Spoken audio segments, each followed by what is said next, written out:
우리가 인생을 살아가다 보면 해야 할 일을, 반드시 해야 할 일들을 내 나태함으로 또 게으름으로 하지 못했을 때 낭패를 당하는 경우가 많이 있죠. 그러나 그것보다도 더 낭패를 당하는 것은 하지 말아도 될 일들을 내가 무리하게 추진해서 낭패를 당하는 경우도 대단히 많다는 사실입니다. 그럼 뭐 해야 할 것과 하지 말아야 할 것을 어떻게 구분하고 어떻게 해야 되느냐, 참 그것이 우리 인생의 난제죠.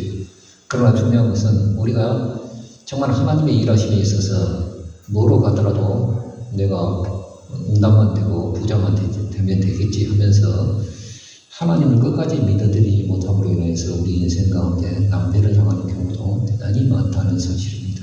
그래서 여러분들, 하나님의 일하심이라고 하는 것은 내 인간의 노력 여하에 따라서 달라지는 것이 아니라 그 하나님의 완전한 계획과 그 하나님의 완전한 약속 가운데서 믿음으로 반응할 때 그 하나님의 일들은 이루어진다는 것이죠. 그래서 예수님께서 하시는 말씀이 제자들에게 하는 질문 가운데 우리가 무엇을 하여야 하나님의 일을 하오리까? 500의 기적을 보면서, 수많은 기적을 보면서 우리도 주님 따라서 기적을 일으키는 것이 하나님의 일이라고 생각되어지는데, 그 뉘앙스가 그것이 하나님의 일이라고 생각되어지는데, 주님 어떤 것이 하나님의 일입니까? 라고 물었을 때 주님께서 하시는 말씀이 뭐냐? 하나님을 믿는 것이 하나님의 일입니다 라고 요한복음 오늘 우리에게 말해주고 있습니다. 그러므로 믿는 것이 하나님의 일입니다. 한번 따라서 봅시다. 믿는 것이, 하나님을 철저히 믿는 것이 하나님의 일이다. 이것은 우리가 인생의 이 내용들은 인생에 그냥 교리 이만큼 알아서 우리 인생 그냥 1 더하기 1 이런 공식에 따라서 신앙생활의 얕음을 통해서는 결코 알 수 없는 내용들, 인간의 가장 고통 뒤에 인간의 그 어떤 덧대려고 하는 그런 마음이 아무짝에도 쓸데없다는 이 사실을 고통을 통해서 우리가 얻게 되어지는 참 귀중한 신앙의 교훈들입니다. 그래서 오늘 나오미의 인생을 통해서 그 여인은 어떻습니까? 모압 땅에 가서 남편을 잃어버리고 10년 만에 2 아들까지 잃어버린 커다란 고통 뒤에 가슴을 쓰라리고 베들레헴에 돌아왔죠. 그래서 다 거들난 인생 가운데서 느껴지는 그 믿음의 한 자락이 이제는 어떤 나오미의 눈을 뜨게 하는 그 장면들을 보게 되어집니다. 오늘 우리는 눕기를 볼 때 나오미의 그 눈으로 보면 신앙의 자락들이 보여져요. 그리고 자락이라고 하는 것은 어떻습니까? 신앙의 자락이라고 하는 것은 고통을 겪어본 자의 신앙의 아름다운 고백이고, 고통을 통해서 마음 쓰린 그 아픔을 통해서 하나님만이 진짜 믿는 것이 하나님의 일이라니 귀중한 고백을 오늘 말씀을 통해서 우리는 듣게 되어집니다. 그래서 오늘 말씀은 나오미의 것이 이제 베들레헴에 돌아올 때는 그 2장에 보자면 보리 추수 때였다라고, 보리 추수가 시작되어질 때다라고 말을 합니다. 이 보리 추수가 시작되어질 때를 뭐라고 하냐면 성경은 초실절이라고 말을 합니다. 그래서 6월절 한 기간 동안에 어떻습니까? 그 안식일 다음 날부터 어떻습니까? 이제 보리 추수를 시작을 해요. 게네사렛 평원 지역에서부터 이제 보리 추수를 할 때 이때가 어떤가? 이걸 가지고 어떻습니까? 첫 곡식단을 배워서 하나님 앞에 드려진 날을 초실절이라고 그래요. 초실절. 그래서 이 초실절을 통해서 어떤가? 그 이제 그 지역이 50일째 되어진 날 동안 어떻습니까? 계속 추수가 이어져요. 그래 50일째 되어진 날을 맥추절이라고 말하고 있고 오순절이라고 말을 하고 있습니다. 그래서 이때 돌아올 때 다행히 룻이 보아스에 밭에서 알바를 하면서 이삭을 주어 근근히 생활할 수 있는 그 여건이 되어졌습니다. 그러나 이제 보리 추수가 마칠 때가 되어지면 이제는 그 알바 자리도 소용이 없는 것이죠. 그래서 나오미는 남편의 지적거리 되는 자기 자국 룻이 어떻습니까? 그 알바하는 그 밭이 보아스의 땅이라는 이 사실을 알고, 보아스가 우리 가문에 기업 묻을 자가 되었으면 좋겠다, 그렇게 생각을 하게 되어집니다. 순서상으로 보면 가까운 친척도 있지만 먼 친척거리라서 후순위이지만 나오미는 어떻습니까? 자기 가대를 기어 물러줄 자로 보아스를 생각하고 있었던 것입니다. 보아스의 이기를 바랬던 것입니다. 그러나 당장 룻과 보아스를 묶어주려고 한다면 결혼이라고 하는 것이 인연이 돼서라 어떻습니까? 그냥 그 정한수 떠놓고 어떻게 할 수가 있는 것이 아니라 결혼 진찰문도 있어야 되겠고 또 혼인 비용으로 그 많은 것들을 지불해야 하는 것이 결혼의 예입니다. 그런데 망한 집구석에 무슨 돈이 있겠으며 무슨 음식 잘 만할 구석이 있겠습니까? 그래서 생각도 못해서 정상적인 방법은 아니지만 또한 다른 방법 또한 없습니다. 그래서 그 방법 하나는 어떤 것이냐면 보리밭에 하룻밤에 풋사람으로 엮어주려고 했던 것이었습니다. 그래서 나오미가 이 자기 며느리였던 루덱에게 하는 말이 뭐냐면은 목욕을 제기하고 기름을 바르고 의복을 입고 또 하루 동안에 그 보아스 앞에 보이지 말고 오늘은 그냥 가지 말아라. 그리고 보이지 말아라. 그리고 타작이 끝난 뒤에 일꾼들이 집에 가고 노적봉에 눕는 보아스가 눕는 것을 잘 봤다가 거기에 가서 발치이불, 그래서 제가 발치이불이라고 하는 뭐 조그만 이렇게 보자기 같은 거예요. 그 발치이불 준비를 했다가 그 곁에 가서 누우라. 그러면은 그가 너의 할 일을 알려줄 것이다 라고 말을 합니다.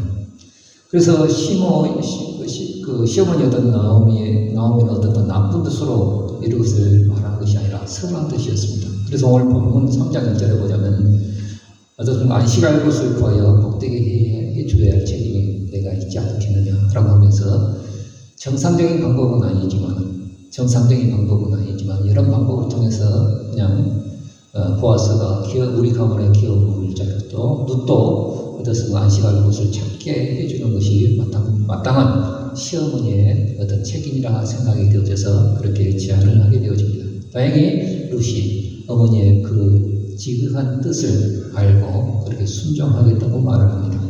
그런데 이런 나오미의 생각이 얼마나 위험한 짓인가를 우리는 말씀을 통해서 조금만 더 깊이 들어가 보면 알 수 있습니다. 여러분들 젊은 자부 루덱의 야밤에 그때는 전기불이나 호롱불이 켜져 있는 때가 아니라 일단은 어떻습니까? 불이 꺼져 있고 온 동네가 칠흑 같은 어둠으로 그냥 걸쳐져 있는 때예요. 야밤에 아낙네의 몸으로 어떤 야밤에 들판에 누워있다는 것이 얼마나 위험한 짓인지 우리는 가히 짐작해 볼 수 있습니다.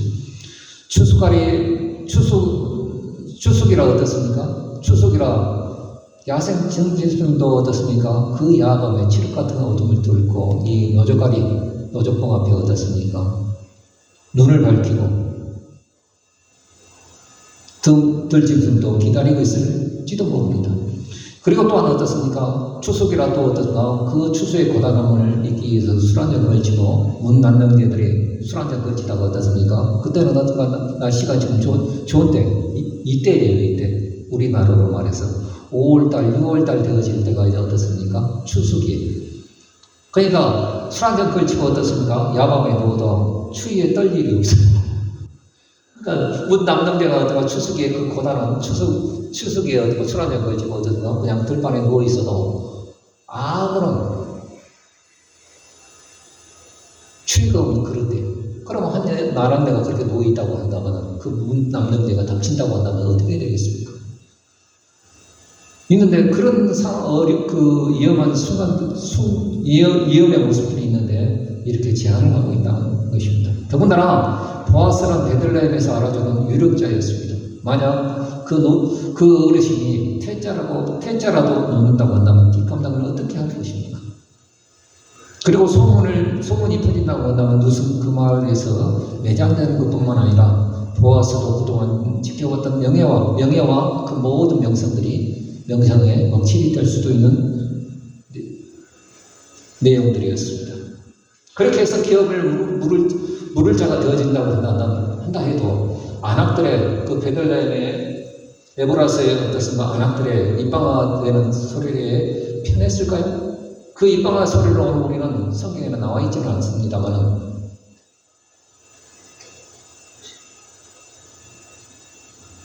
성경 상상해 보면서 읽어보는 것도 중요해요. 그 아낙들이 뭐라고 입방을 야밤에 어떻습니까? 모르지만은 사람이 모르는 일이 없어요. 소문에 소문을 꼬리를 물다 보면 다 알게 되어 있단 말입니다. 좁은 동네에서. 그럼 그 입방아 소리가 어떤 것을 예상할 수 있겠습니까? 누대에게는 이렇게 말을 했을 것이에요. 우리가 잘 아는 말씀처럼 얌전한 고양이 부뚜막에 먼저 올라간다고, 얌전하고 그 시모를 따라서 왔다고 하지만은 그 모습들을 보니까 어떤가? 똑같네. 이렇게 말할 수도 있는 내용들이었습니다. 더군다나 보아스에게는 어떻습니까? 어떤 여인들의 입방아가 오르락내리락 했을까요? 그 어미의 그 자식이라고. 여러분들 그 어미가 누굽니까? 여리고 귀생을 라합이었습니다. 지금은 정말 살만의 아내가 되어져서 진짜 믿음으로 살아가는 흔적이 있지만 과거의 그 기록을 지워낼 수가 없는 것이, 그렇다고 난 보아스가 이런 행동을 한다면 어떻습니까? 그 어미의 욕됨을 그 아들이 그대로 뒤집어치면서 그 어미의 그 자식이라는 그 입방아를 견뎌낼 수 없는 것입니다. 그래서 살몬과 결혼해서 명문관을 이룬 집안임에도 불구하고 이 사건으로 인해서 한순간 물거품이 될 수 있는 형편이었습니다. 믿음을 쌓아 올리기는 힘들지만 무너지는 것은 한순간이요 순식간이라는 사실을 우리는 경험하는 바입니다. 그러니까 이런 그 나오미의 제안들이 얼마나 이용하며 얼마나 어떻습니까? 그 폭풍이 얼마나 셀 것인가를 생각하지 못하고 이 나오미는 그냥 인간적인 방법으로 제안을 한 것입니다. 여러분들, 우리가 이 앞뒤가 막막할 때 머리를 짜고 짜면서 생각하는 것이 오늘 우리는 상책이라고 생각을 하죠. 여러분들, 사울왕이 어떻습니까? 블레셋과 전투에서 사무엘이 오기까지 어떻습니까? 기다리라고 했는데 사무엘이 온다는 사무엘은 오지 않고 모아놨더니 어떻습니까? 백성들은 다 뿔뿔이 흩어져 가고 블레셋군은 mik마스에 진치고 있고 뭔가 이제 하나님 앞에 예배를 드리고 전쟁에 나가야 되는데 다 뿔뿔이 흩어지는 그런 찰나예요. 그때 사울이 생각한 그 상책이 뭐냐? 자기가 직접 제사장이 되어져서 제사를 드리다. 이래가지고 하나님께서 그 사무엘을 버리신 것을 우리는 기억합니다. 다윗 또한 마찬가지였습니다. 인간의 상책을 생각한 거예요. 600명의 거짓대를 이끌고 그 거짓대를 이끌고 이굴 저굴 쫓겨다니면서 그 살아간 세월들 600명만 있는 것이 아니라 10톨까지 있어서 그 어마어마한 사람들을 사울의 눈을 피해서 어떻습니까? 살아간다는 것이 얼마나 힘든 일이었겠습니까? 그래서 600명의 거짓대를 이끌고 어떻습니까? 사울을 피하여서 어떻습니까? 다닌다는 것보다는 차라리 블레셋의 악의 성원 앞에 망명하는 것이 상책이다 생각이 되어졌습니다. 그래서 사무엘상 27장에 보자면 그 다윗의 고백이 나옵니다. 한번 같이 읽어봅시다. 자, 사무엘상 27장 1절 시작. 다윗이 그 마음에 생각하기를 내가 후일에는 사울 손에 망하리니 블레셋 사람의 땅으로 피하여 들어가는 것이 상책이로다. 여러분, 오늘 우리는 인간이 치밀하게 고민하고 머리를 짜내서 생각하는 방법이 오늘 우리는 그것밖에 없다 생각이 되어지는 이것은 나의 상책이다 생각하는 것입니다. 그러나 인간의 상책은 어떻습니까? 망책인 것을 우리는 알아야 합니다. 그것 때문에 어떻습니까? 다윗은 동족들과 블레셋과 전투에서 블레셋 사람들과 어떻습니까? 그 사울의 그 자기 조국의 사람들과 싸움을 할 뻔했어요. 그러나 블레셋의 어떤 방백들이 사울은 천천히 다윗은 만만히 했던 그 다윗 아닙니까? 만약에 우리를 배반한다면 이 싸움에서 우리가 큰 해를 당할 텐데 이 싸움에서 다윗을 돌려보내십시다. 이러지 않았다고 한다면 그 동족들과 싸움을 할 판이었습니다. 그리고 시글락에 다시금 돌아왔을 때 아말렉의 독부대들이 어떤 일들을 저질러면 동네는 다 불바다가 되어졌고 또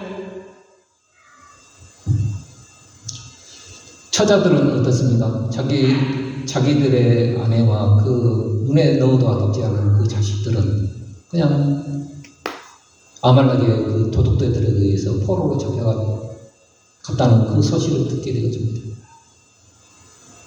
여러분들 전쟁터에서 피를 나는 형제들이었습니다. 이 600명의 사람들은. 그런데 자기 처와 자기 자녀들이 새끼들이 어떤가 포로로 잡혀갔다는 이 소식에 돌을 들어서 어떤가 다윗을 쳐 죽이려고 이러는 것. 그 급박한 상황에 다윗은 정신이 들어서 저 아미멜렉인가 아이벨 그 아들이었던 이 아비아들이죠. 아비아들이 어떻습니까? 도망쳐 오면서 고쟁이 같은 그 제사장들이 있던 속옷이 있어요. 안이 이렇게 껴있는 그 에봇인데 그 에봇을 딱 놓고 하나님 앞에 하나님 어떻게 하겠습니까? 정신이 바짝 들어서 하나님께 이제 묻기 시작합니다. 그때 하나님께 힘을 얻고 용기를 얻어서 다시 쫓아가서 그 모든 것을 찾게 되어지는 그 놀라운 장면들을 오늘 사무엘상을 통해서 찾아볼 수 있습니다. 여러분들 나오미의 망측의 보아스는 어떻습니까? 보아스가 어떤가 진짜 어른다운 풍모로서 그 모든 일들을 오해의 소리가 없도록 딱 처리하면서 그렇게 했을 망정이기에 그렇게 하지 않겠다고 한다면 그 어르신이 보아스는 젊은 사람이 아닙니다. 그 남편과 동년배의 사람이 이미 결혼한 사람이었고 기업 무불자로서 어떻습니까? 하나님께서 묶어주신 것이에요. 그러면 이 어린이 어떻습니까? 제사장의 손해가 빚 것 같아서 어떻습니까? 나는 또 가까운 친척도 아니고 그럼 어떤가? 딱 퇴짜를 한다면 어떻게 되겠습니까? 그리고 만약에 어떻습니까? 그 말은 앞뒤로 다 열고 그 젊은 처자를 많이 범했다고 한다면 어떻게 되겠습니까? 그런데 어른다운 풍모를 통해서 어떤가 그 모든 일들을 하나의 오해의 소지가 없도록 딱 어른다운 풍모로서 그 모든 일들을 다 진행시키고 나서 그 다음에 중요한 것이 뭐냐면 이 누덱의 치마자로 이렇게 하면서 하나, 둘, 셋, 넷, 야반, 다섯, 여섯 숫자를 써서 6대를 되어줘요.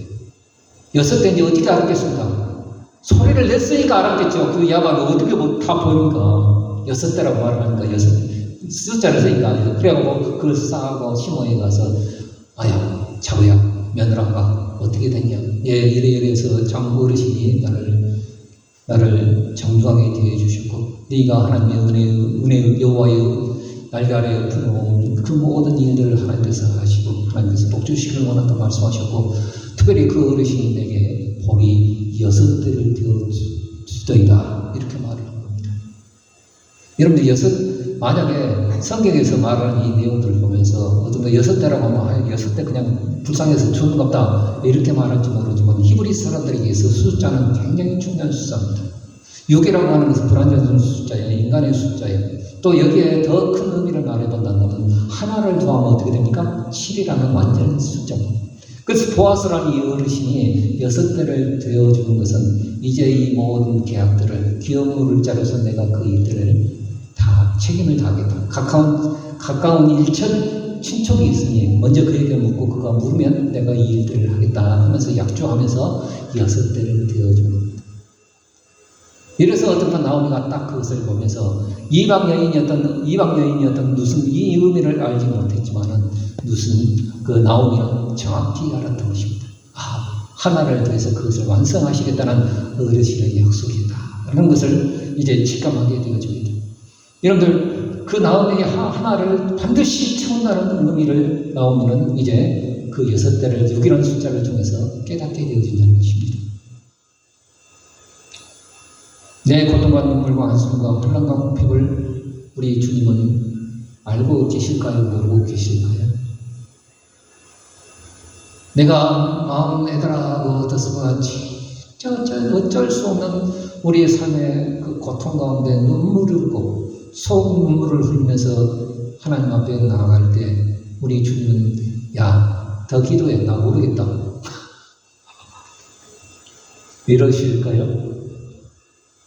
여러분들 서문화 교육에 주셨던 그 요한계시록의 말씀을 보면 이런 말씀이 있습니다. 우리 같이 읽어봅시다. 자, 말씀에 좀 집중해 주세요. 자, 읽어봅시다. 요한계시록 2장 5절 시작. 내가 내 환난과 궁핍을 나누니 실상은 내가 부유한 자니라. 자칭 유대인이라 하는 저들의 해방도 하니 실상은 유대인이 아니오 사탄이라. 여기 앞구절에 보자면 내가 네 환난과 궁핍을 나누니 안 돼. 여러분 우리가 고통을 당하고 진짜 어떻습니까? 이 방법 저 방법 써도 안 되어지는 우리의 삶에 그 구석 가운데서 우리가 하나님을 알고 계신가라고 말하겠습니까? 아니 하나님은 진짜 내게 무관심하는 것처럼, 아니 하나님이 나를 버리신 것처럼 느껴질 때가 많겠습니다. 후자죠, 후자. 그러나 성경은 말하기를 내 환난과 내 궁핍을 아노니라고 말을 해주고 있습니다.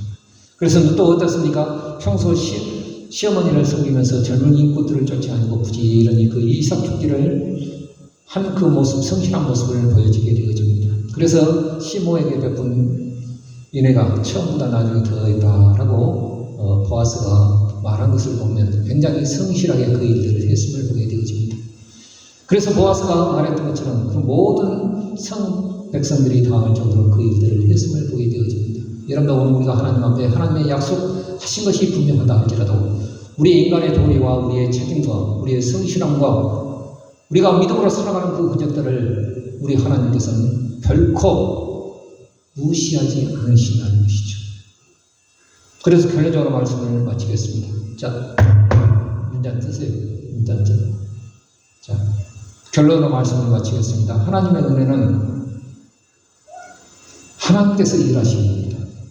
다시 말해서 하나님의 은혜는 어떤가? 내 절반, 하나님의 절반, 이게 아니라 하나님의 은혜라고 하는 건 전적인 하나님의 은혜. 너희가 그 은혜를 인하여 믿음으로 말미암아 구원을 얻었으니 이것이 너희에게서 난 것이 아니요 하나님의 주신 선물이라고 말했습니다. 우리가 일한 것 아니래요.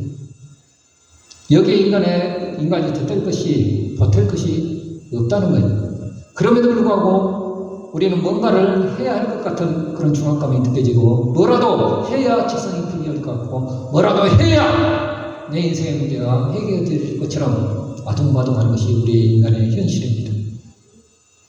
뭐라도 인간의 방법을 끼어넣기를 우리는 간절히 소원합니다.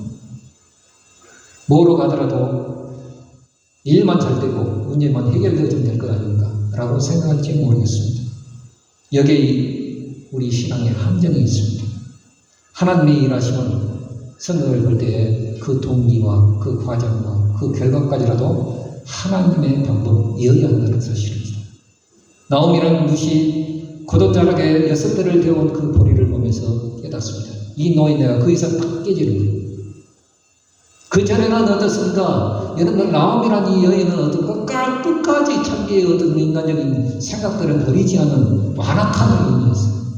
그러니까 남편 따라서 모함당해 갖고, 또 어떻습니까? 돌아올 때도 어떤가? 이것저것 생각해보니까, 따라온 두 자매를 생각해보니까, 나만 구걸하면 되겠는데, 두 자부까지 어떤가 끄고 가는 것이 창피한 일이고, 힘든 일이라는 사실이라서 떨쳐버리려고 했어요. 끝까지 붙잡았던 눈도 데리고 가면서도 마음 편히 아니, 편치 않았을 것입니다. 인간적인 생각을 놓지 못하는 그 여인이었어요. 그러나 누시 보아스가 되어준 그 6대를 딱 보면서 생각하는 것이, 야, 내가 일하는 것이 아니라 하나님께서 이 모든 계획을 갖고 하나님의 역사하심과 하나님의 은혜 부어주심과 하나님의 그 놀라운 계획들을 이제는 믿고 따르게 되어집니다. 그래서 자부야, 누다, 내 딸아, 너는 이제 뭐라고 말을 하냐? 오늘 말씀해 보자 뭐라고 하십니까? 이 사건이 어떻게 되는 것을 알기까지 너는 어떻게 있으라? 루키 3장 18절에 보자면, 따라 이 사건이 어떻게 되는 것을 알기까지 너는 방방 뛰어라? 가만히 앉아 있으라. 그 사람이 오늘날 이 일을 성취하기 전에는 쉬지 아니할 거다 라고 딱 믿음으로 고백하는 그 장면들을 보게 되어집니다. 그 사람이 오늘날 이 일을 성취하기 전에는 쉬지 않을 거예요. 그래서 오늘 우리가 하나님 앞에 어떤 믿음의 방향들이 오늘 우리는 어떤 앞뒤 까맣게서 어떠할지 못할 때 우리가 가장 좋은 방법은 뭐냐? 내 인간적인 방법, 그냥 하지 말아야 안 해도 될 것, 그거 방방한다고 해서 하나님이 인정해 주신 거 아니에요. 그거 다 나와. 여러분들, 자, 여러분 보십시다. 물에 빠져 허우되어지는 인생을 어떻습니까? 사람을 구해낼 전문가들은 어떻게 하는지 아십니까? 아둥바둥하고 막 물장구 치고 막 거북 이라고 있으면 그때 그 안에 들어가지 않습니다. 반드시 어쩌나 물거품을 꼭 하면서 조용할 때 그때 가서 머리띠를 딱 잡고 어떻습니까? 그 사람을 이끌어가요. 이런 마찬가지입니다. 우리도 인간적인 방법, 이 방법, 저 방법, 이것이 상책이네, 이것이 양책이네 생각하면서 모두 방향 다 떨면서 어떻습니까? 하나님이 나를 구원하셔도 나는 이 방법 쓸 겁니다. 라고 하면서 모두 방향 다 떨 때 하나님 역사하지 않는다는 거예요. 정말 그 마음을 오로지 하여 돌이켜서 그 하나님을 바라보고 그 하나님 앞에 조용할 때 나를 건지신다는 사실을 성경은 말해주고 있습니다. 그저 마냥 망연자실하고 기다리는 것이 아니라 마음을 돌이켜서 여러분들 안연히 처해야 구원할 것 아니겠느냐. 이사야 선지자는 말하고 있습니다. 우리 한번 이사야서 30장 15절 말씀 시작. 너희가 돌이켜 안연히 처해야 구원을 얻을 것이요. 그 다음에 잠잠하고 신뢰하여야 힘을 얻을 것이요. 아둥바둥하면서 내 마음에 염려와 근심과 걱정이 있고 또 믿음도 있다 하면서도 염려해요. 그 야고보 사도가 뭐라 했습니까? 너희가 염려하거나 기도하면 기도 응답받을 생각하지 마라. 너희 마음에 두 마음을 품어 청함이 없는 자로다 라고 말합니다. 그래서 여기 보면 안연이라는 말이 뭐냐면 좀 조용히 있어야 구원할 것 아니냐. 그리고 잠잠히 그 하나님을 신뢰하여 힘을 얻을 것 아니냐. 그러므로 여러분 우리는 우리 삶 가운데 어려움이 있을 때 아둥바둥하지 마시고 사람이 어떻습니까? 인간이라는 것은 어쩔 수 없어요. 믿는 이나 안 믿는 자나 똑같아요. 문제 앞에는 누가 장사 없습니다. 아둥바둥하죠. 그러나 더 하나님을 신뢰하고 믿으면 벌이 6대 되어진 것을 통해서 나오미가 깨닫는 것은 내가 이렇게 하는 것이 아니라 잠잠히 기다림이 주도다. 자기가 딱 확정한 거예요. 그리고 며느리 자부에게 하는 말이 따라 이 일이 이루어지기까지 너는 잠잠히 기다림이 주도다. 이 일을 이루기까지 그 사람 보아서 쉬지 아니할 거야. 주님이 쉬지 아니할 거야. 그리고 믿음의 고백을 할 때에 그 삶이 변화되어진 그 놀라운 역사를 오늘 이 말씀을 통해서 우리는 깨닫게 되어집니다. 시편 62편 1절에 보자면 나의 영혼아 잠잠히 하나님을 바라며 나의 구원이 그에게서 나는도다. 시편도 37편에 보자면 여호와 앞에 잠잠하고 참아 기다리라. 자기 길이 형통하며 악한 길을 이루는 자를 인하여 불평하지 말지어다. 오늘 우리는 내 마음에 문제가 있으면 어떻습니까? 우리 눈이 힘들어지고 우리 입이 거칠어져요. 저도 그렇고. 그러나 잠잠히 그 하나님을 바라며 그 어떤 악한 자를 인하여 불평도 하지 말라고요. 그래서 여러분 우리가 문제 해결 방법이 뭐냐? 여기서도 어떻습니까? 다른 방법. 돈 들여서 기도원 가서 하나님한테 헌금하라. 그런 말도 안 해요. 네, 한번 따라해봅시다. 마음으로 믿고. 여기에서 똑같은 것이 적용돼요. 마음으로 믿고 입으로 신뢰하는. 여기 신앙법이에요. 마음으로 믿고 입으로 신뢰하고 어려울 때 어떤가 내 마음으로 그 하나님을 완전히 믿어드리면 입술로 하나님 지금 형편은 이러지만 하나님 내 상황과 여건을 이것을 통하여 나를 단련하시고 이것을 통해서 더 좋은 것을 주실 것을 믿습니다. 이럴 때 어떤가 이 마음으로 믿고 입으로 신뢰한 이것을 통하여 내 인생이 역전되죠. 할렐루야. 그러니까 여러분들 나오미가 전에는 불평하고 나를 나오미라 말하지 말고 말하라. 입술이 아주 거칠어졌잖아요. 그러나 어떤 건 딱 보니까 따라 여기를 보니까 하나님께서 일하시며 너는 잠잠히 기다림을 줬도다. 그 사람이 그것을 이루기까지 성취하기까지 그 일을 쉬지 아니할 거야. 말이 달라졌죠. 그러니까 여러분 오늘 우리는 친구고 마음으로 믿고 입으로 쉬고 잠잠히 얻어가 쭉 참아 보면 하나님이 일하시면 분명한 그림들이 보여지고 확정되어지는 귀한 역사가 있을 줄 믿습니다. 기도하겠습니다. 참여하시고 오늘 오신 아버지 하나님 감사합니다.